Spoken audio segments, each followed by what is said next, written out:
por 10 minutos. Así que, sin más, le doy la palabra al representante del Grupo Parlamentario Ciudadanos, al señor Díaz Gómez. Gracias, presidente. Buenos días, señor Marín. Bienvenido al Congreso de los Diputados. Estamos, sin lugar a duda, ante un perfil de gestión con aspectos muy específicos dentro de la gestión, aparte de conocimiento legal o en materia económica que pueda tener. Hay cuestiones que usted plantea para mejorar la gestión de Radio y Televisión Española únicas y muy interesantes. Por ejemplo, la figura que así incluso acompaña hasta el título de su proyecto de gestión del consejero independiente. La referencia al informe Aldama y su recomendación de que haya consejeros independientes, entendiendo como tales las características que usted dice que debe tener un consejero independiente. Hay muchas veces está el debate de si todo tiene que salir de dentro de Radio y Televisión Española o no, si hay que promocionar gente solo de la casa o no.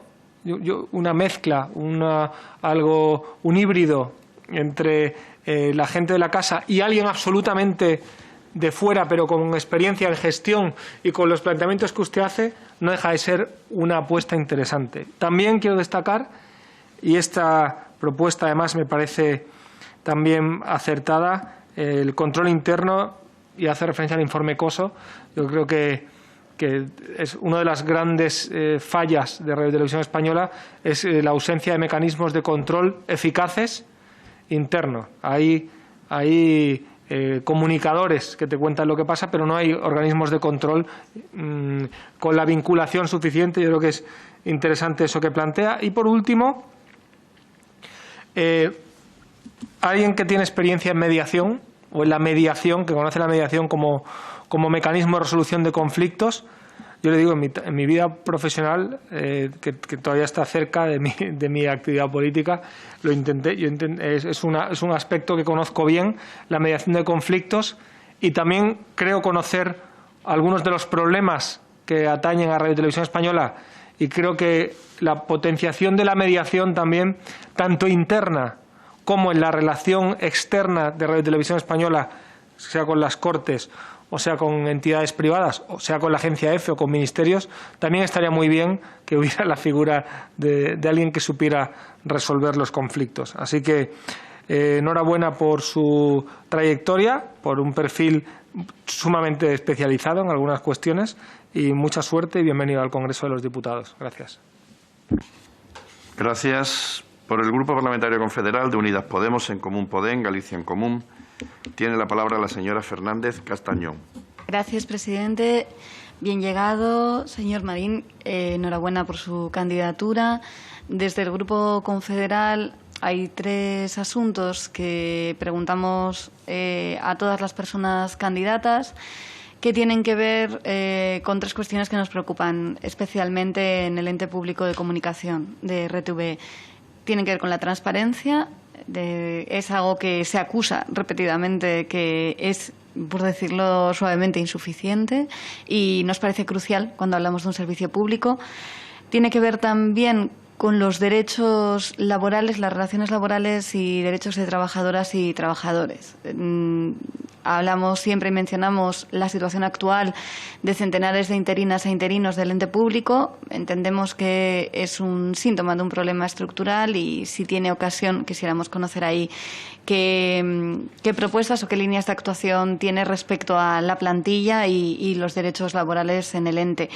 Y, por último, también lo que tiene que ver con la credibilidad en la ciudadanía como RTV para ser referente a la hora de informarse y, bueno, también del entretenimiento y de la divulgación, pero especialmente de la información, ya que venimos denunciando que existe una manipulación informativa, no por parte de trabajadores y trabajadoras ni por falta de su profesionalidad, pero sí al final en mucha de la información que se acaba dando y que tiene que ver también con problemas que entendemos son de gestión. Si puede hablarnos de alguna de estas cosas, se lo agradecemos. Muchas gracias. Por el Grupo Parlamentario Vox tiene la palabra el señor Mariscal Zavala. Gracias, presidente. Buenos días, señor Marín. Usted tiene un perfil técnico, fue doctor en Economía por la Universidad Valenciana y creemos que es un perfil muy adecuado para el nuevo Consejo de Administración. Televisión Española, al fin y al cabo, es un gran medio de comunicación y, como todo medio de comunicación, pues necesita una gestión económica. En el caso de Televisión Española, pues se podría hablar de una empresa pública, recibe una asignación pública y, además, pues cuenta con 6.000 trabajadores y cuenta con una realidad económica en estos momentos pues bastante negativa. Es una televisión deficiente. Nos gustaría saber, como doctor en Economía, cómo haría usted para que Televisión Española fuese viable económicamente y también que le costase menos a los españoles, y más en estos momentos de crisis económica. Y, en segundo lugar, algún candidato que hemos tenido esta mañana nos ha dicho que en su día planteó la vuelta a la publicidad, pero que consideró que fue un análisis erróneo. Considera que en estos momentos el hecho de que Televisión Española dependa de la publicidad de empresas privadas pues podría hacer que la información que en algún momento pudiese darse en Televisión Española sobre estas empresas no fuese del todo objetiva. En relación a esto, usted en su proyecto realiza un análisis DAFO y nos cita como amenaza el hecho de que a algunos españoles les genere un rechazo a Televisión Española por depender del Gobierno. Entonces, en este sentido, nos gustaría saber si usted considera que la vuelta a la publicidad sería una vía para no solo de financiación, sino también para conseguir independencia, puesto que no dependería económicamente de la asignación pública que el Gobierno de turno decida. ¿Usted considera que la vuelta a la publicidad de Televisión Española sería positivo económicamente y también para que Televisión Española fuese más independiente y, además, ganase la confianza de los españoles? Gracias. Muchísimas gracias. Por el Grupo Parlamentario Popular tiene la palabra el señor Carazo Hermoso. Gracias, presidente. Bienvenido, señor Marín, a esta comisión de nombramientos y, como hemos hecho con todos los candidatos, le agradecemos el tiempo que ha dedicado a preparar esta propuesta, este proyecto y también esta comparecencia en la mañana de hoy. Desde nuestro grupo parlamentario, desde el Grupo Popular, estamos planteando a todos los comparecientes, también por una cuestión de equidad, las mismas tres cuestiones, las mismas tres preguntas. Somos conscientes de que son muchas las preguntas que les hacemos, de que tienen un tiempo limitado, pero bueno, si pudiera reflexionar sobre los siguientes tres temas, pues se lo agradeceremos mucho. En primer lugar, ¿qué va a suponer para usted la culminación de este concurso público y, por tanto, la elección de un Consejo de Administración que, con estabilidad institucional, pueda dirigir la Corporación Pública de Radio Televisión Española en lugar de la provisionalidad, de la anomalía que se ha venido dando en la corporación en los últimos tiempos? En segundo lugar, ¿cómo podemos hacer o cómo pueden hacer ustedes desde un Consejo de Administración para aumentar la confianza social y el apoyo social hacia Radio Televisión Española, que se ha visto envuelta en muchas polémicas, en muchos conflictos internos, externos en los últimos tiempos? ¿Cómo se puede evitar esto y dirigirlo hacia la aceptación social? Y, en tercer lugar, ha habido hay voces que cuestionan la propia necesidad de Radio Televisión Española y también su viabilidad. Usted es experto en materia económica y en gestión económica. Nos gustaría que nos aportara razones de por qué usted cree que Radio Televisión Española puede ser viable y, además, es necesaria como servicio público en el momento actual. Muchas gracias. Gracias. Por el Grupo Parlamentario Socialista tiene la palabra el señor Sarriá Morel.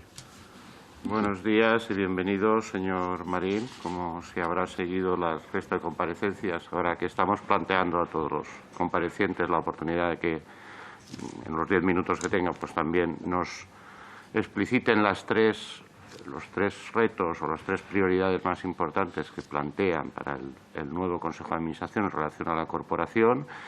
Y una añadida, y usted que es valenciano, pues supongo que también le interesará, relacionada sobre el papel de la estructura territorial de centros territoriales en el conjunto de la empresa. Ahora bien, en su caso, dado precisamente que también se ha comentado de su propuesta de consejero independiente, que puede ser una cuestión interesante, supongo que usted se plantea como como candidato a ese, por su perfil y por su falta de relación directa con la corporación, a ese puesto de consejero independiente. Era una cuestión más personal. Gracias. Muchísimas gracias. Para cerrar la comparecencia tiene la palabra don Francisco José Marín Crespo, candidato al Consejo de Administración de la Corporación RTVE. 10 minutos. Muchas gracias, señor presidente. Les agradezco sus palabras. Sinceramente, la verdad es que no pensaba verme aquí. Y creo que es importante agradecerles que nos hayan permitido comparecer, reciban estas comparecencias, aunque ya puedo imaginar que puede ser un trabajo bastante pesado para ustedes. Empezando un poco por el orden inverso, ¿de acuerdo? Y sobre la pregunta que me ha hecho directamente sobre el consejero independiente, aunque también así respondo al Grupo de Ciudadanos, tengo que decir que el consejero independiente es un elemento muy importante en la gobernanza de las corporaciones, no solamente este tipo de corporaciones, sino de cualquier otra corporación. La ventaja que tienen los consejeros independientes es que, por una parte, existen los consejeros dominicales, los consejeros ejecutivos y, finalmente, los consejeros independientes. La ventaja de los consejeros independientes es que, no perteneciendo a la casa, observando los problemas en ocasiones pues desde fuera o desde la distancia, yo no tengo relación con el mundo de la televisión y, lógicamente, pues los problemas se pueden abordar de maneras distintas o, por lo menos, con una visión nueva. El perfil del consejero independiente, además, requiere tener determinadas habilidades y conocimientos en determinadas áreas de gestión o más técnicas. Y esto me lleva a hablar un poco sobre lo que es la composición, o yo entiendo que debe ser la composición de un consejo de administración. Un consejo de administración es un equipo de trabajo que, lógicamente, tiene que reunir las distintas sensibilidades que existen en la casa o sobre la casa. Si fuera una empresa privada, pues un consejo de administración recogería las sensibilidades de los distintos grupos de accionistas. En este caso no hay accionistas. En este caso la corporación depende fundamentalmente de esta casa. Pero también es importante que existan estos consejeros independientes con un perfil más técnico, con la intención de aportar soluciones y demás. Claro, un equipo de trabajo lleva aparejado, pues si hiciéramos un símil con lo que sería un equipo de fútbol, no todo el mundo puede ser delantero centro, porque si hiciéramos un equipo de fútbol a base de delanteros centros, pues seguramente no ganaríamos ningún partido. Creo que es importante buscar cubrir las vacantes de los consejos de administración con la intención de jugar todos en el mismo equipo y conseguir pasar buenos balones a nuestro delantero centro para que marque los correspondientes goles. Desde mi punto de vista, puede ser o sería un problema importante encontrarnos en un consejo de administración que no estuviera bien equilibrado. Por esto, mi propuesta venía sobre la idea del consejero independiente, con la idea de aportar pues un perfil técnico y mis conocimientos, capacidades y habilidades, con la intención de poner en marcha los proyectos y las ideas. Esto limita mucho, por otra parte, mi proyecto, porque, claro, yo no planteo un proyecto a presidente de la corporación, que debe tener otros requisitos y que debe tener otras inquietudes. Más bien, lo que deberemos hacer será asumir el proyecto de la persona que desde esta casa se decida que tiene que ser el presidente de Televisión Española, de la corporación. Si bien, por otra parte, estamos constreñidos por todo lo que es su marco normativo, la corporación y el sector está muy normalizado, normas que emanan de esta casa, y en este caso la labor de los miembros del Consejo de Administración, aparte de llevar adelante los temas y, por supuesto, observar las normas, va a ser precisamente esto, colaborar en desarrollar ese proyecto que se elija como el proyecto que es el que se tiene que llevar a cabo. Y esto, bueno, recae en sus decisiones. Sobre la estructura territorial, bueno, efectivamente, yo soy de Valencia y claro, es un problema importante que tiene mucha relación con el sentido del servicio público. Vamos a ver. Cuando hablamos de servicio público, aquí tenemos unas empresas que son las empresas que funcionan dentro del mercado y Televisión Española, la corporación, no entra dentro de ese juego. Precisamente por eso se financia a través de los presupuestos generales del Estado, a través de los tributos. ¿Por qué? Porque tiene que llegar a todos aquellos lugares donde no llega el sector privado. El sector privado compite por las audiencias porque compite por la publicidad. Y esto les lleva a desarrollar sus programas. El servicio público es una herramienta cultural, es una herramienta educativa, es una herramienta que tiene que llegar mediante su estructura territorial a todos los lugares del Estado. Vamos a ver, ¿qué significa todo esto? Pues que cuando uno llega a un hotel lejano en algún país extraño donde no hablan su idioma, llega, empieza a cambiar los canales de la televisión y se encuentra con el canal internacional y de alguna manera pues le hace sentir en ese momento pues como si estuviera en casa, en su habitación, ¿no? Esto evidentemente no lo hace los que tienen el 60% de la cuota de mercado. O cuando uno va de viaje por la España vacía o vaciada o que se está vaciando, en fin, este problema que tenemos, y sucede algo, pues uno cuando le da al dial lo que encuentra normalmente es Radio Nacional de España y Radio Clásica. Esto es lo que uno encuentra en algún lugar perdido donde ni siquiera hay Internet. Esto es lo que entiendo que tiene que ser un servicio público. En cuanto a esto, me lleva también a hablar de la publicidad, pregunta que me ha formulado Vox. La publicidad, claro, yo entiendo con este sentido que la corporación no compite dentro del marco de la publicidad, aunque bueno, sí se pueden aliviar los presupuestos.